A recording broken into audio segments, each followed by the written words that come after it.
host type. Like in a Tihar, as we said. So they couldn't come back to Bombay. We rehearsed we were living together and rehearsing in the beginning. And then we were rehearsing in Bombay. But yeah, they've been on and off, going off to do other things. But we rehearsed for 1.5 months roughly. Her film is releasing, and that work continues. As she said, they're actors, and just like they would hop off to 3 different shoots, they're doing different things. Have any of them been mischievous to you? The one who's mischievous is not here. He's chilling in Goa, yeah. Can you imagine?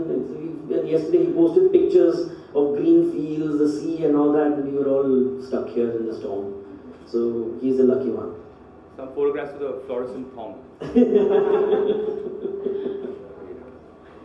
Well, keep the spirit up. My question to you. You play has very interesting ensemble characters, right? So what inspired them? It's stories about different people, whatever. What inspired those characters as well? See, that's really a question to the writer, why he wrote those stories, and but as much as I understand, how I connected with the script is because these are characters I know, I have met, I've grown up with. Because they really are my mother, my chachi, my brother,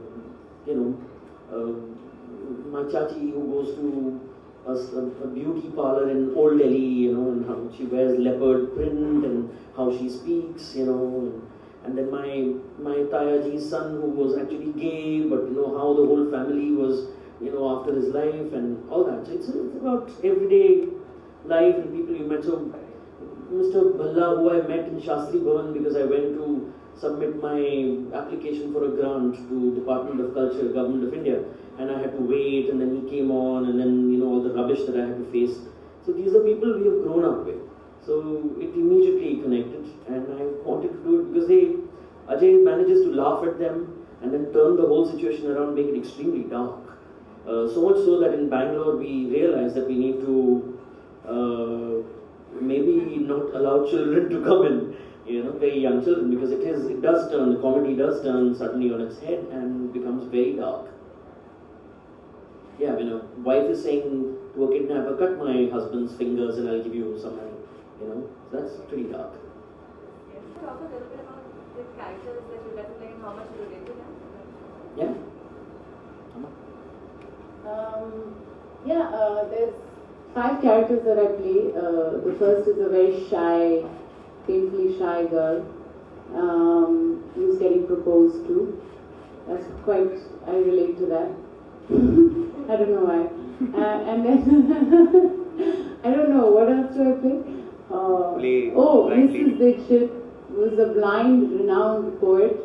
I don't relate to her whatsoever. I have real difficulty playing that character.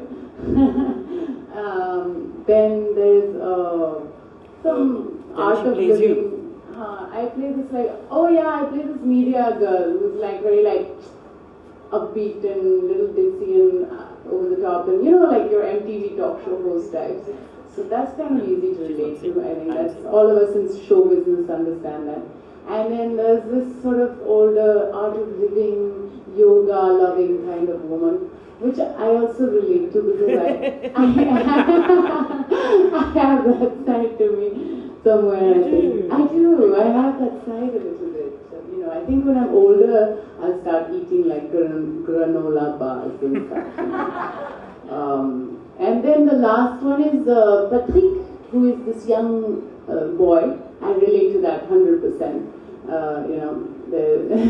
It's a little French boy who is a salesman. So he's like this really hyper overactive salesman, and I think the accent. He's selling suicide. He sells suicide. He sells packages of how to kill yourself, and and that the accent is deeply inspired from growing up with my mother, who has after 40 years, how many years? Yeah, 40 years in this country, has still got this thick French accent. So even when she goes to the supermarket and wants to buy like mustard, it takes her half an hour to communicate mustard to the guy. So yeah, good fun.